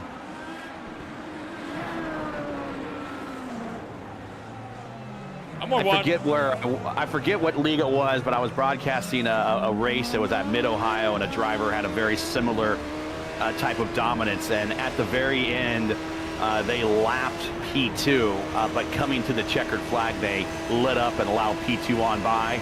And I think what we did here is P2 was on the radio going, come on, man, let me have my lap back. And he gave the lap back, and he was like thanking him after the race, saying, thanks, man, I appreciate that. But a show of mercies do go a long way. People do remember that type of stuff, and even in sim racing. It's one of those things, right, where he lapped him to prove a point. It's like, I could have done it.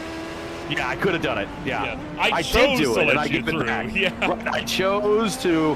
I am still determining your future here.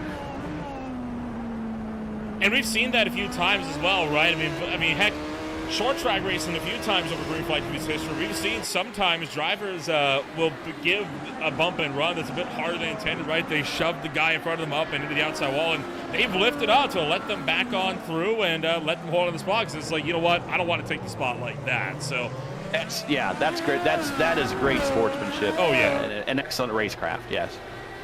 There's a way to do it, right? Especially in stock car racing. It's a controversial one, right? But you know, there's always perceived like that the quote-unquote right way to bump somebody out of the way, and it's a hard thing to judge because it's different at every single racetrack and in every single car. But there is a perceived correct way to do it that not a lot of people are able to do successfully. Jamie Wilson, for the first time, by the way, has punched under 0.8 of a second to Jan Hoffman. The battle for 5th is on here with 6 to go. Yeah, this is a thing right now. So we're going to see him try to run him down here in the late stages. He's making up a lot of time in the braking zones. There's virtually no difference in tires right now. There's only 2 laps difference in tires between Hoffman and Wilson. So this is all coming down to driving style and maybe a little bit of a stamina at the end. This is a long race. We're 85 laps. We're 80 laps into this thing, 5 to go. We talked about this in the pre-race or leading up to the green flag. There's not very many places to rest here. And when you're on pit road, you're on pit road for, when you're driving in a straight line for about 40 seconds, but when you're sitting still for only 10. So only 2 stops. So you're maybe sitting still and resting for 20. And maybe you have a minute 20 of resting time in a slow line on pit road for the entire race. But the rest of the time, you're at it. So there could be a stamina issue.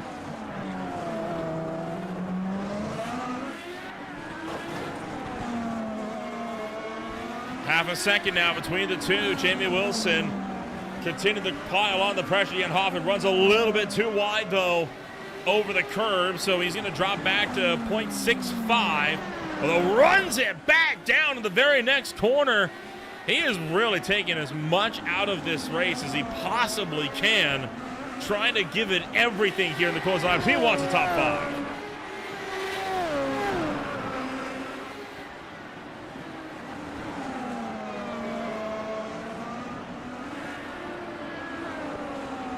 He's gaining a lot right here. 2/10 right here, just that section alone. He was just under braking. He seems to be a little bit under more composure there. Good acceleration out of the corner for Hoffman. Pulls it back out to 5/10. We'll watch under the braking zone here as that shrinks down just a little bit, not much.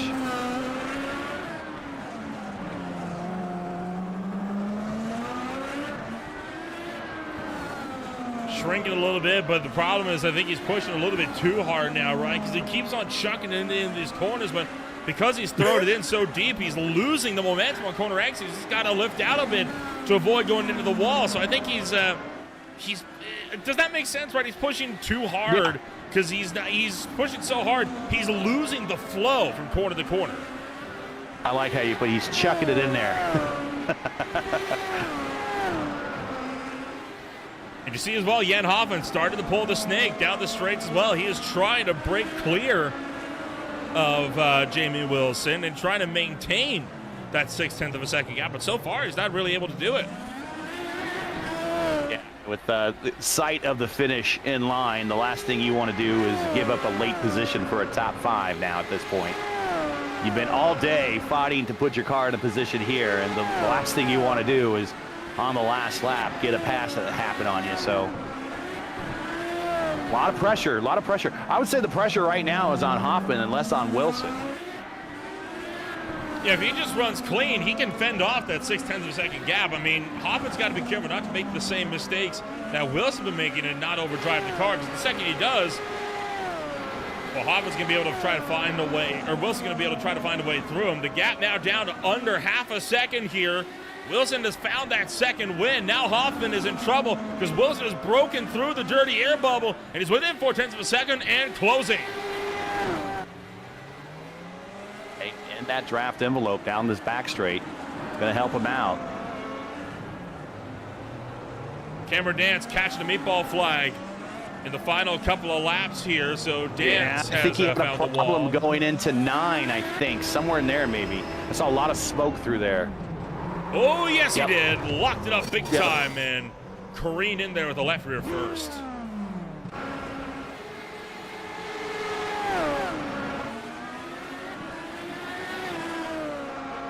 He might be locked into 13th, so it's not much that he can do at this point. So maybe just park the car and retire. But Mustanen coming to the white flag this time by. So Thomas boosting with the final lap. Will keep tabs on this battle for 5th as Wilson with another big slip of the grip is going to lose all that time. He spent the last 8 laps building up. Whoa. The gap back down to half a second. So unfortunately for him, I think Jan Hoffman has got this one in the bag.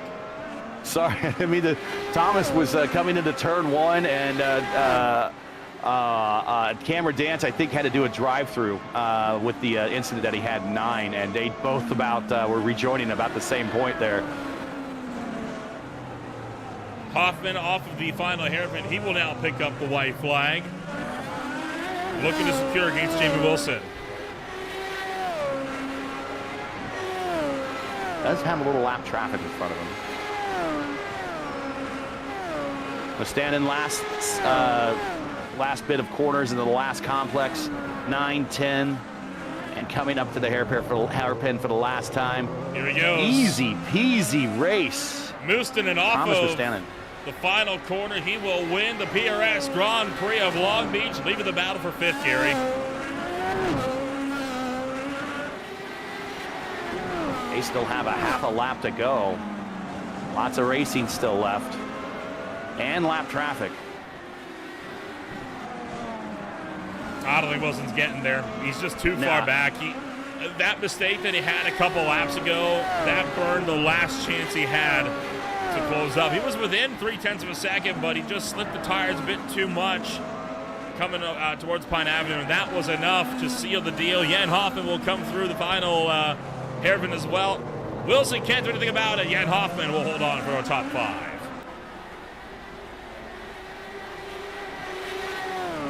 Yeah, good race, guys.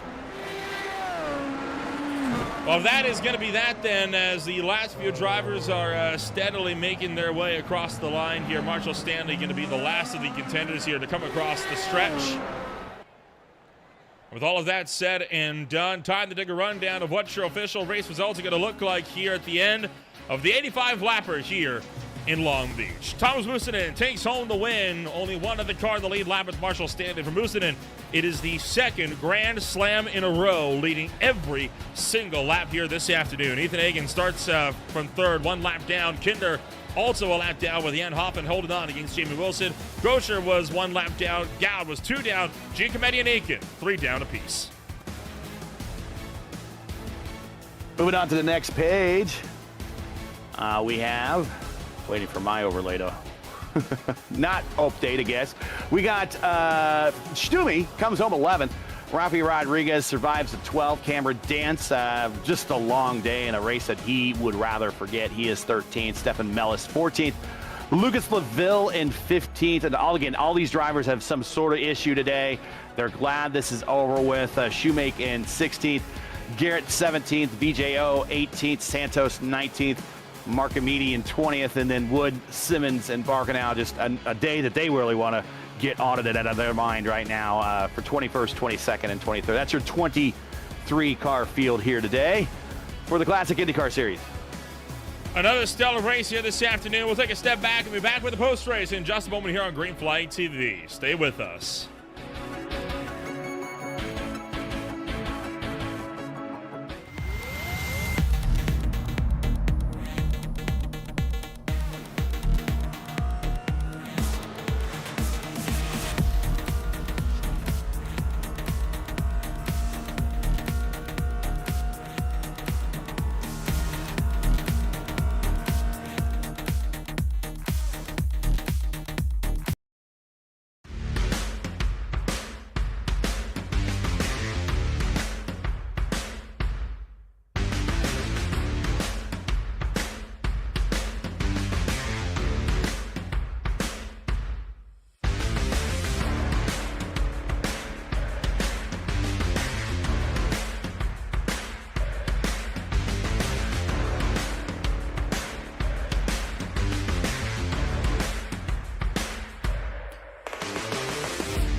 Number 7.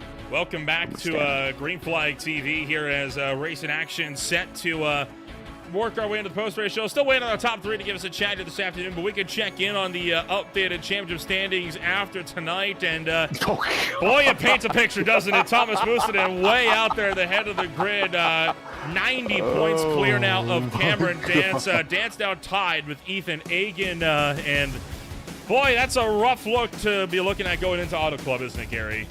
Oh, wow. Almost 2 races worth. More than 2 races worth, I think. The battles for second. That's all I can say is the battles for second. And Cameron, a bit of a rough day. Ethan, a bit of a rough day. I'm sure they're glad to be out of this. I don't know. It's just domination by Thomas. And it didn't start out that way. I mean, remember, this is a 7th win this season. But remember, we started this season with 3 winners in the first 3 races. And then after that, it just all went to the Thomas Mustonen show, much like the Alex Palou show in Real IndyCar Racing. Well, that's kind of what we're faced with now for the rest of the season. And it's not Thomas's problem. It's everyone else's problem. They're the ones that are going to have to step up and challenge him here in these final couple of races for the season to not just kind of get some of their own performance under their belt here to finish out the season strong, but also send a message for next season saying, hey, man, I remember this and we're good to go for next season. We're going to give you a run. Well, we do have your second place finisher available for comment here at the tail end of this one. We'll bring Marshall Stanley up here into the broadcast booth. And Marshall, first off, you have our condolences here on Green Flag TV. I know it's probably been a bit of a rough week for you, but you come out of this one second, the final car in the lead lap. It's got to be an emotional day. How does it feel to walk away with the podium here at the end of the night? Yeah.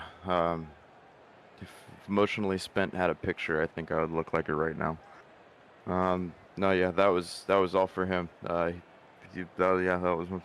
podium's for him, for Pops, and he's been coming to this race all 50 times. We still win even during his chemo treatment during it, just so we keep his streak going. But yeah, the race in general was really tough. I got to thank Vortex and everybody for having a good setup to start with during the week, because I haven't been on since Richmond, and it was really tough getting to grips with even new wheel settings, new UI, seemed like new everything.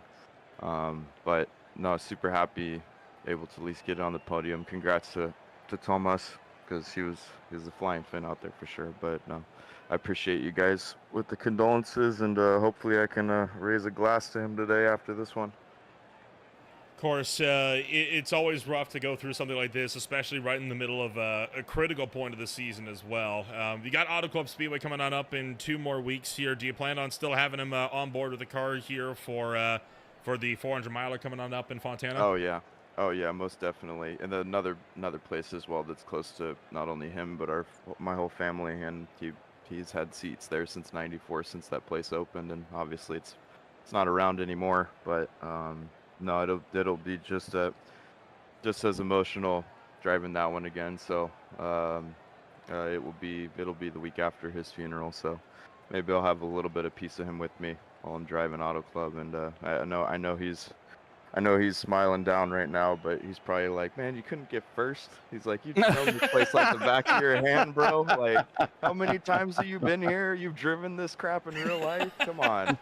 So I know as happy as he is for looking down on me now, I know there's a little bit of piece of him that's, like all of us got that competitor in him. So yeah, no, I'll be ready to go for Auto Club. Hopefully I can get some time to get ready. Well, it was a stellar drive to be the only other car that finishes this race on the lead lap. Congratulations on taking home second place. We'll see you next race in Fontana. And again, you have our condolences. We'll let you get back to it with the rest of your team and your family. I appreciate you guys. Thank you for doing your live stream and stuff. It was awesome. I can't wait to watch it. Marshall Stanley will walk away in number 2 here this afternoon for Vortex Sim Racing. And, well, Garrett, it's looking like that's going to be it then here for our podium interviews. Ethan Hagen and Thomas Buchanan not available for us here this afternoon. But overall, a stellar race. And, well, you got the 400-miler Auto Club Speedway 200 laps coming on up in 2 weeks. And that's going to be a good one as we kick off October. Yeah, it was good to be here. Good race in the mid-pack. Domination up front, though. Not much fun up there. But now we got 2 ovals left and 1 road course to determine this championship. Let's see where we're 2nd through 10th finish out here. But the championship is pretty much over, barring just a collapse of monumental, collapses, and I don't wish that on anybody. So at this point, I really want Thomas to clinch this thing out, and then we can start looking forward to the 2026 season. But before we get there, we got 2 more oval races. It'll be a good one at Auto Club, and of course the big Indy 500. But good to be here again, and good to be paired up with you to watch such a prestigious race here at the crown jewel street course of IndyCar racing. And good that we got it wrapped up here, and we got some good racing in the mid pack, and even though there wasn't a lot of racing up front, it made for the mid pack race to be pretty entertaining. Well, we go racing next on up. It's going to be at the Auto Club Speedway. But before we get to all of that, there's still more action still to come here on Green Flag TV. But we're up next. It's later on tonight for the Blaze Metals ARCA Series at the Bristol Motor Speedway. Mid-Atlantic Racing Series takes to Iowa alongside the Old Mesero Gold Series at Darlington.